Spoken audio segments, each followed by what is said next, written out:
আসসালামু আলাইকুম, সবাইকে স্বাগতম আমার এই নতুন ভিডিওতে। ঈদে গ্রামের বাড়িতে গিয়েছিলাম। তো গ্রামের বাড়িতে যাওয়ার পর মুসি ভর্তা খেতে খুব ইচ্ছে করছিল।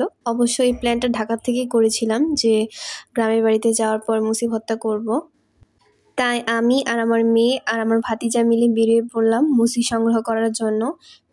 আমাদের গ্রামের বাড়িতে অর্থাৎ আমার বাপের বাড়িতে প্রচুর পরিমাণে কাঁঠাল গাছ, কিন্তু প্রবলেমটা হচ্ছিল হয়তো এটা মুসির কোনো সিজনই ছিল না। আমরা প্রত্যেকটা গাছ খুঁজে একটা বা দুইটা করে মুসি পাচ্ছিলাম। এমনও গাছ হয়েছে যেখানে কোনো মুসি ছিল না, থাকলেও খুব উপরে ছিল, যেটা আমরা পারতে পারিনি। তো এরকম করে অনেক গাছ খোঁজাখুঁজি করলাম। আর আপনারাও দেখতে পাচ্ছেন প্রত্যেকটা গাছে প্রচুর কাঁঠাল। আমার কাছে মনে হয় যে সিজনের আগে এত কাঁঠাল ধরতে পারে, এটা আমি ওইখানেই যাই দেখতে পারলাম। প্রত্যেকটা কাঁঠাল গাছেই মনে হয় নিচেই যদি আমি দেখি 10টা থেকে 20টা করে কাঁঠাল ঝুলে আছে। তারপর আমরা মুছি পারলাম কিছু কিছু গাছ আরও খুঁজে, কিছু কিছু উপর থেকেও পারলাম, কিন্তু অনেকটা ছিল যে অনেক কষ্টের পর উপর থেকে পারার পরে দেখেছে সেগুলো পচা।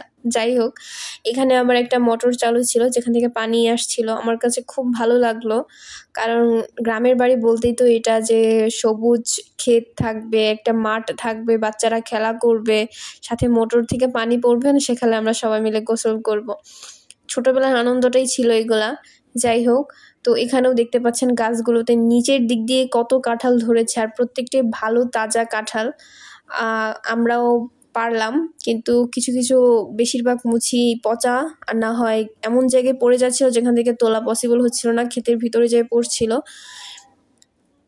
রাস্তাটা দিয়ে হাঁটতে সত্যিই খুব ভালো লাগছিল, কারণ এই সবুজ ক্ষেত, তার পাশে একটা রাস্তা ছোট, আবার পাশ দিয়ে পানি যাচ্ছে, মনে হচ্ছিল ছোট্ট একটা নদী। ঠিক আমরা যেমন কল্পনাতে একটা গ্রামের দৃশ্য আঁকি বা একটা গ্রামের দৃশ্য আমরা ছবিতে দেখি, তেমনই একটা পরিবেশ, খুবই সুন্দর জায়গা।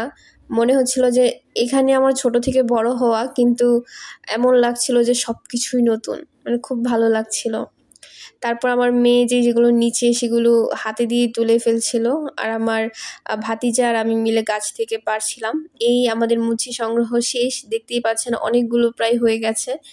তো তারপর আমরা আরেকটা মোটর থেকে ভালো করে জিনিসটা ধুয়ে নিলাম, তারপর ভালো পচা সবগুলো ফেলে দিলাম। তারপর আমি বসে গেলাম কাটার জন্য। তারপর আমি মুচি কাটছিলাম, চিকন চিকন করে কাটছিলাম, কারণ আমার মনে হয় মেশিনে কাটার চেয়ে হাতে বা বটিতে কেটে খাওয়ার স্বাদই ওইটা আলাদা হয়। তারপরে এভাবে আমি কাটছিলাম। আমি অনেকগুলো মুচি যেহেতু আমি আর পারছিলাম না, তাই আমি আমার ভাবিকে বললাম একটু আমাকে সাহায্য করে দেওয়ার জন্য। তো ভাবি আমাকে সাহায্য করে দিল। তারপর আমরা এটা ধুয়ে নিলাম। ধুয়ে নেওয়ার পর তেঁতুল ছিল, তেঁতুলগুলো প্রচুর টক ছিল, তো তেঁতুলগুলো আমি দিলাম। মুচি অনেক হয়েছিল, কিন্তু আমাদের মনে হয়েছিল যে তেঁতুল হতে পারে মুচির থেকে কম হয়ে যেতে পারে, এই জন্য আমরা কিছু তুলে রেখে দিই। আর আমি ভাবি যে ওগুলা ঢাকাতে আসার সময় আমি নিয়ে আসবো, যেন পরবর্তীতে আমি খেতে পারি। তারপর প্রত্যেকটা তেঁতুল দিয়ে নিলাম।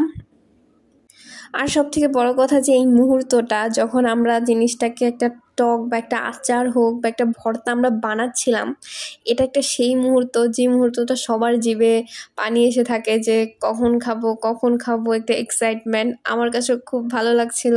আর আমার মেয়ে, আমার ভাতিজা, আমার ভাবি সবাই ওয়েট করছিল কখন এটা হবে, কখন এটা হবে। তারপর 2টা কাঁচামরিচ নিয়ে নিই, লবণ নিয়ে নিই, আর 4 থেকে 5টা শুকনা মরিচ নিয়ে নিই, কারণ আমার কাছে মনে হয় যে ভর্তার স্বাদ শুকনা মরিচেই। আর যারা একটু হালকা ঝাল আর টক প্রেমী তাদের জন্য তো শুকনা মরিচ আর টকের মধ্যে যে একটা কানেকশান সেটা ভালো করে বুঝবে। অনেক খেতে অনেক টেস্ট হয় জিনিসটা।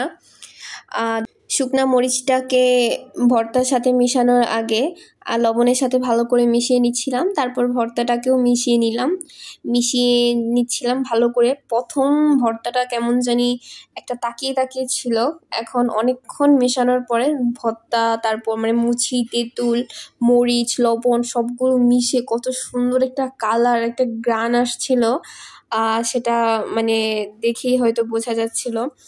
সবাই মিলে একটু করে চেখে দেখলাম কেমন লাগলো। তারপর সবাই বসে গেলাম খাওয়ার জন্য। এখানে দেখছেন ভাগ ভাগ করা হয়েছে, কারণ এটা কাকে কাকে দিব তার অংশ ছিল। সবাই মিলে স্বাদে খেলাম।